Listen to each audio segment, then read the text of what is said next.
नमस्कार। आज के इस एक्सप्लेनर में हम बात करने वाले हैं बिहार की एक बेहद जरूरी और गेम चेंजर पहल के बारे में, मुख्यमंत्री निजी नलकूप योजना।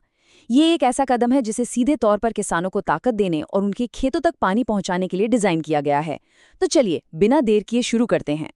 सोचिए, अगर अपना खुद का सिंचाई सिस्टम लगाने के लिए 80% तक का खर्चा सरकार उठा ले तो कैसा रहेगा। बिल्कुल यही वो सबसे बड़ा सवाल है जिसका जवाब राज्य की ये योजना देती है। सूखे और अनियमित बारिश की मार से निपटने के लिए ये एक बहुत बड़ी आर्थिक राहत है। तो असल में ये योजना है क्या? सीधे शब्दों में कहें तो ये बिहार के लघु जल संसाधन विभाग की एक फ्लैगशिप योजना है जो निजी बोरवेल की खुदाई और मोटर पंप लगाने के लिए सीधे तौर पर आर्थिक मदद देती है। ये सरकार के महत्वाकांक्षी 7 निश्चय 2 अभियान का हिस्सा है, जिसका विजन हर खेत तक सिंचाई का पानी पहुंचाना है। और मजे की बात यह है कि इसके तहत पूरे राज्य में 30,000 नलकूप लगाने का एक बहुत बड़ा टारगेट सेट किया गया है। इस पूरे प्रोसेस को आसानी से डीकोड करने के लिए हम इसे 4 हिस्सों में बांटेंगे। पहला, सब्सिडी के टियर्स। दूसरा, योग्यता के नियम। तीसरा, ऑनलाइन एप्लीकेशन प्रोसेस। और चौथा, अप्रूवल के बाद सब्सिडी क्लेम करने के जरूरी कदम। चलिए सबसे पहले बात करते हैं भाग 1 की, सब्सिडी टियर्स। देखते हैं कि इसमें असल में क्या-क्या फायदे मिल रहे हैं। अगर 15 से 70 मीटर तक की खुदाई की बात करें तो सरकार 1200 रुपये प्रति मीटर के स्टैंडर्ड खर्च का एक बड़ा हिस्सा खुद कवर कर रही है। जनरल कैटेगरी के लिए ये सब्सिडी 50% है, ओबीसी के लिए 70% और SC/ST कैटेगरी के लिए तो ये सीधे 80% तक जाती है। मतलब 960 रुपये प्रति मीटर तक की सीधी छूट। और ये ऑफिशियल नोटिफिकेशन भी बिल्कुल इसी बात को कंफर्म करता है। इसमें साफ साफ बताया गया है कि 15 से 70 मीटर के बीच ड्रिलिंग के लिए अलग अलग कैटेगरी में आर्थिक सहायता किस तरह से बांटी गई है। लेकिन बात सिर्फ खुदाई पर खत्म नहीं होती।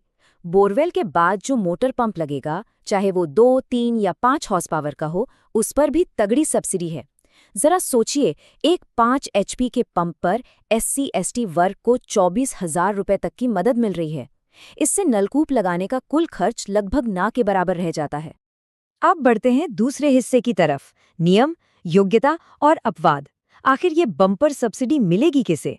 कृषि विभाग ने इसके लिए कुछ बहुत ही क्लियर रूल्स बनाए हैं, जैसे कम से कम 0.40 एकड़ यानी 40 डिसमिल जमीन होना जरूरी है।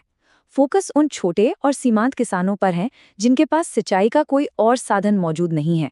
एक और जरूरी बात, उस जगह पर पहले से कोई बोरवेल नहीं होना चाहिए, ना ही पहले कोई ग्रांट ली गई हो।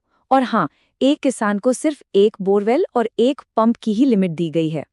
अब यहाँ पर एक ऐसी टेक्निकल मिस्टेक है जहाँ ज्यादातर लोग अटक जाते हैं। आधार लिंक्ड और आधार सीडेड के बीच का फर्क समझना बहुत जरूरी है। देखिए, लिंक्ड होने का मतलब है कि बैंक खाता सिर्फ पहचान के लिए जुड़ा है, लेकिन अगर सब्सिडी का पैसा सीधे अकाउंट में चाहिए तो खाते का NPCI से सीडेड होना एकदम मस्ट है। इसी से डायरेक्ट बेनिफिट ट्रांसफर या DBT बिना किसी रुकावट के आता है। एक और बड़ा पॉइंट, कुछ इलाकों को इस योजना से सख्ती से बाहर रखा गया है। सेंट्रल ग्राउंड वाटर बोर्ड ने जिन ब्लॉक्स या पंचायतों को अति दोहित या क्रिटिकल घोषित किया है, जैसे नालंदा जिले का नगर नौसा ब्लॉक, वहां के एप्लीकेशन स्वीकार नहीं किए जाएंगे।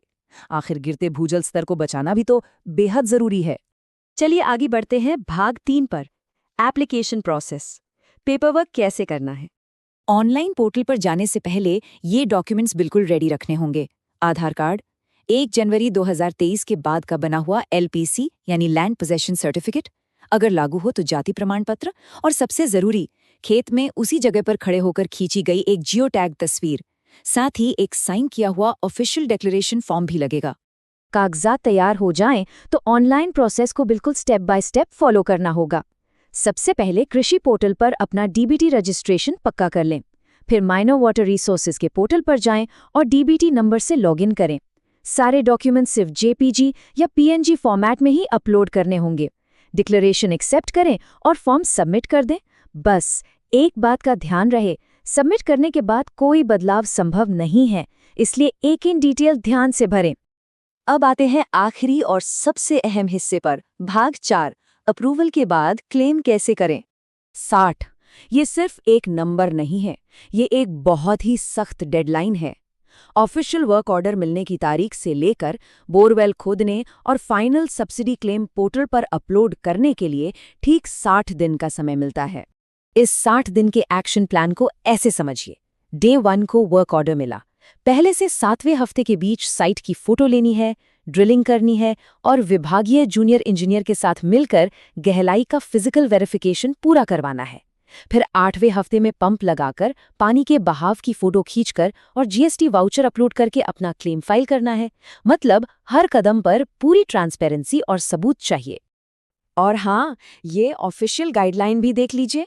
जो भी पाइप या पंप खरीदे जाएंगे वो मेड इन इंडिया होने चाहिए और उन पर पक्का आईएसआई मार्क होना ही चाहिए। अगर ये स्टैंडर्ड्स पूरे नहीं हुए तो आपके जीएसटी वाउचर रिफंड के लिए मान्य नहीं माने जाएंगे।